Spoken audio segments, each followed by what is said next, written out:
Well, public urination is nothing less of a nuisance, but many people can't help as there are insufficient public toilets. But for one man in Namas city, it proved deadly. As he started relieving himself, little did he know what would happen next. Now, not so long ago, an under-construction building, 11-story building in Chennai collapsed. 61 people lost their lives. A week later, a wall near a go-down collapsed in Chennai itself. 11 people lost their lives. Thankfully, one boy, an individual, age 19, was rescued. Now, this afternoon, at around between 1:30 and 2, a wall collapse took place right here in Bengaluru on MTB Road, Journalist Colony. This is what we are showing you now. This is the wall. It's about 10 feet in height and about 70 feet in length. And you can clearly see this is the wall that actually collapsed this afternoon. Now, sadly, it has claimed the life of a 33-year-old individual. Farooq is his name. He's from Gauripalia. Now, what exactly happened? It's pretty simple. Due to the lack of toilets in Bengaluru over here, people have no other option. When it's urgent, they have to go. Now, this wall was one such wall that was used by a lot of auto rickshaw drivers in order to urinate. Now, what happened was that at around 1:32, when he came here, he first stopped his auto somewhere on the other side of the road. You can clearly see a lot of people now standing there. On the other side of the road, since it's a one-way, he stopped his auto there. He decided just to come as fast as possible and urinate over here. The exact spot where he came was over there. You can see his slippers still over there. That's the spot he was. In a matter of 5 to 10 seconds, without any warning, this entire wall collapsed on him. Now, the people who were here immediately rushed to rescue him. They removed all these bricks away from him, but unfortunately, we are told that he died on the spot. Well, in fact, now to know exactly what happened, we have an individual right over here. So, really, this incident, yavagaitu, hegaitu? 1.5 ಗಂಟೆ ಟೈಮ್ನಲ್ಲಿ ಆಗಿದ್ದು. Auto driver ಬಂದ್ಬಿಟ್ಟು ಸೈಡಲ್ಲಿ auto ನಿಲ್ಲಿಸ್ಬಿಟ್ಟು ರೀಸಸ್ಗೆ ಅಂತೇಳಿ ಬಂದು ಕೂತಿದ್ದು 2 ನಿಮಿಷದಲ್ಲಿ ಗೋಡೆ ಅವ್ರ ಮೇಲೆ ಬಿತ್ತು. ಆ ಗೋಡೆ ಬೀಳೋದಕ್ಕಂತ ಹೇಳಿದ್ರೆ ಗೋಡೆಗೆ ಪಾಯನೇ ಇಲ್ಲ. ಅದರಲ್ಲೂ ಇಲ್ಲಿ ಸರಿಯಾಗಿ ಟಾಯ್ಲೆಟ್ ಇಲ್ಲ. ಒಬ್ಬರು ಎಲ್ಲರೂ ಹೋಗ್ಬೇಕಂದ್ರೆ ಟಾಯ್ಲೆಟ್ ಅಂತ ಹೇಳಿದ್ರೆ ಕಲಾಸಿಪಾಳ್ಯ ಹೋಗ್ಬೇಕು. ಇಲ್ಲೆಲ್ಲೂ ನಿಯರೆಸ್ಟ್ ಟಾಯ್ಲೆಟ್ ಇಲ್ಲ. ಅಂದ್ ಜನಗಳು ರೀಸಸ್ ಬಂದಾಗ ಏನು ಮಾಡೋದು? ಬಂದ್ಬಿಟ್ಟು ಎಲ್ಲೋ ಗೋಡೆ ಪಕ್ಕದಲ್ಲಿ ಮಾಡೋದಕ್ಕೆ ಬರ್ತಾರೆ, ಈ ರೀತಿ ಸಾಯ್ತಾರೆ. Well, you heard what he said. This is the biggest problem that people face over here. There are no toilets, so they have no other option but to actually come to these places or walls and urinate. Now, that is not the only problem. This wall had no foundation. I'm going to show you what exactly it is. Now, you can clearly see that this is the only foundation for the wall over here. Nothing much. It's just placed over here. This is the ground level, nothing much underneath.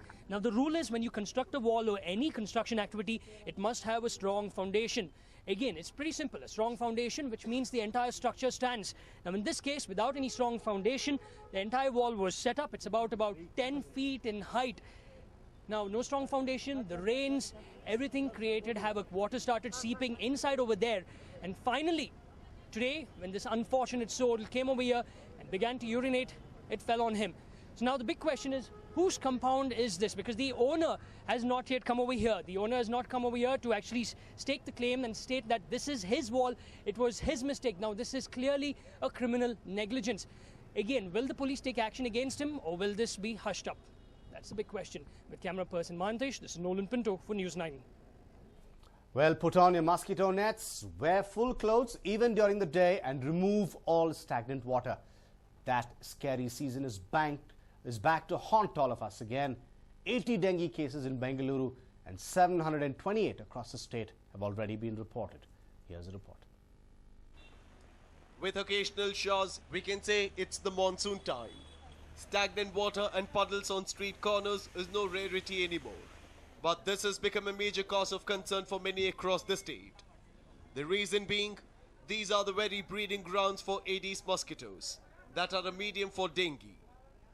Some might not shy away from saying we are stepping into the season of dengue because there are close to 3,000 cases of suspected dengue infections across the state. But the number of medically confirmed cases is completely different. 113 people were suspected to be suffering from dengue over the last 6 months. On medical examination, 80 were confirmed to be suffering from the disease. Fortunately, there have been no deaths so far. Overall statistics in the state is nothing less than alarming. 2,935 victims are suspected to be suffering from dengue across Karnataka. But according to reports, only 648 cases have been confirmed so far. While the number of confirmed cases is not as high as the suspected ones, The fact that close to 730 people currently suffering from the deadly dengue has set the alarm bells ringing. Because of the rains, there will be stagnation of the fresh water. That is a breeding site for the Anopheles mosquito, which is a main vector for transmitting the dengue disease. 648 cases since January till 9th July. We got 648 cases positive for dengue cases. There is no death since Jan. This year we don't have any dengue shock syndrome. That is the complication of the dengue fever. The patient with a high fever is having a severe headache and he will have a severe vomiting, and the patient will go into a shock-like syndrome. That shock means his BP will fall, his pulse will fall. There he needs a special treatment. Manipal Hospital, Sagar Hospital and BBMP hospitals in Bengaluru are seeing an increased number of people seeking treatment for dengue. The number is relatively increased over the last 15 days. Bringing the issue to light during the council meeting today, Health Minister U.T. Khadr has stated that they are looking at tackling the issue before it affects many others. While the rains have brought relief, it has also spread fear. The people now hope that BBMP and state government handle the situation in a better way and ensure there are no deaths. Maltesh for News9, Bengaluru. You have heard of Swamis embroiled in controversies and some other Swamis even giving up sannyas to take up jobs. But here is a man, rather an IAS officer, who has served in various capacities, renounce his luxurious lifestyle and take up sannyasa. Name I.R. Perumal, age 61. IAS officer is a monastic. We are going to tell you about a man, rather an IAS officer, whose story will leave you surprised. Meet I.R. Perumal. He was an efficient IAS officer who has worked in different departments of the government. Now, after retirement, he has embraced monasticism. Sounds strange and even surprising? Well, why don't you listen to the man himself? Guruji advised me that I should take sannyasa. Otherwise, constructing a Shiva temple, that too ancient temple, is difficult. Therefore, I took sannyasa. Building a temple for Shiva is indeed a good job, but there is something more important that we must tell you. In the assembly elections last year, Perumal even contested on a KJP ticket from the Shivaji Nagar constituency. And if you come to know about the assets that he declared, you will be shocked. Yes, he declared assets worth 6,19,24,576 rupees. Perumal Swami embraced monasticism in the year 1994. And then, we must reiterate, he contested elections last year. What would a true sannyasi, who gives up everything that he has for God, do by becoming a politician? Well, we leave it for you to judge. A News9 report. Giriraj Singh's bravado was evident in his famous hate speech during the elections. Today, though, the tables seem to have turned on him. He was seen fumbling and stuttering. Take a look as to why. जो लोग पाकिस्तान परस्त वही लोग नरेंद्र मोदी को रोकना चाहते हैं, जो लोग नहीं चाहते कि पाकिस्तान भारत के सामने घुटने टेके। Yes, this was what Giriraj Singh had said during the Lok Sabha elections. Now, one may very well ask as to where the Nevada MP will go. Why do we say this? Well, take a look at the mess that the MP has got himself into. Yesterday, a burglary in Giriraj Singh's house came to light. Huge amounts of cash, jewelry and other articles were stolen. All the 4 burglars were nabbed and the police department proudly patted its back for nabbing them so soon. For the MP though, it only resulted in huge embarrassment. Cops recover more than 1 crore from burglars. Unaccounted wealth found in Giriraj Singh's house. Yes, this was what the cops found from the burglars. This has put the Saffron party in a fix. None of the members from the BJP were available for comment. Giriraj Singh cries political conspiracy. The otherwise outspoken and bold leader was rather seen mumbling and fumbling when questions were thrown at him on the incident.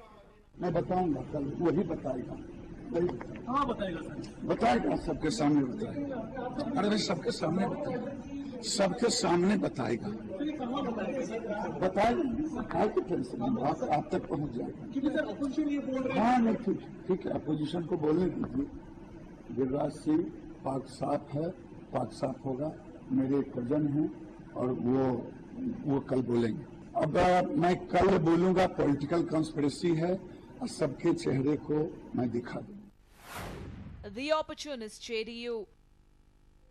The JDU is indeed cashing in on the opportunity.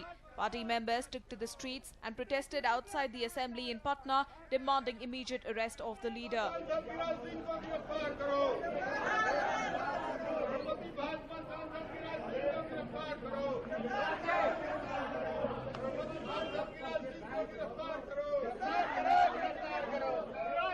संपत्ति को जांच कराओ विदेशी मुद्रा कहां से आया Janata Dal you ये मांग कर रहा है कि देश के अंदर उनके पास जितनी भी संपत्ति हो उस संपत्ति को जब्त करना चाहिए बैंक लॉकरों को जब्त करना चाहिए आर्थिक अपराध के मामले उन पर दर्ज होना चाहिए और शीघ्र उनको गिरफ्तार किया जाना चाहिए। गिरिराज सिंह हमेशा से ऐसे बयान के लिए और ऐसे कामों के लिए मशहूर रहे लेकिन इस बार तो उनकी पोल ही खुल गई। वो हमेशा हमारे पूर्व मुख्यमंत्री माननीय नीतीश कुमार जी को दोषारोपण करते रहते हैं किसी बात में। आज उनकी बोलती बंद है। The speculation doing the rounds is that Giriraj amassed a huge amount of wealth to hand over to the top brass of the Saffron Party for grabbing a berth in Modi's Sarkar. What further raises eyebrows is that in his complaint, Giriraj Singh did not mention the amount that had been stolen. It will indeed be interesting to see the turn of events now. Who is his cousin after all? Will this cousin be able to prove that all the wealth belongs to him? If not, the leader will not only end up maligning his image, but the party's image too. A News9 report. When it comes to cricket and football, various predictions have been made with respect to winners by different experts. But these experts whose predictions have come true are quite unique. Take a look as to who they are. Do you remember the story of the thirsty crow?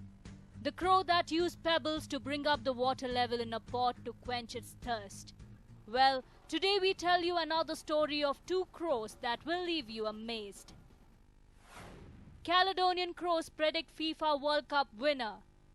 It is believed that these crows predicted the win of Germany in the Tuesday's match, even as Brazilian fans were left heartbroken after their country lost in the semi-final. How do the crows predict? The experiment was started by scientists at the University of Auckland. They believe that crows have immense potential and brains to solve various puzzles. These two crows in Auckland play football themselves and predict the win of the team. Ricali and Cressa play penalty shootouts to predict the winner of the matches. The scientists have made a mini football pitch for the crows. Each time they have to predict a win, they just try to score a goal by throwing the tiny ball with the help of their beaks. Reportedly, the crows have also predicted Argentina's win in tonight's match against Netherlands. If Argentina wins tonight, then the crows will definitely become the next big stars apart from the players. Now all eyes will be on tonight's semi-final, not only to know who the next team in the final would be, but also to see if the crows have predicted it right. A News9 report.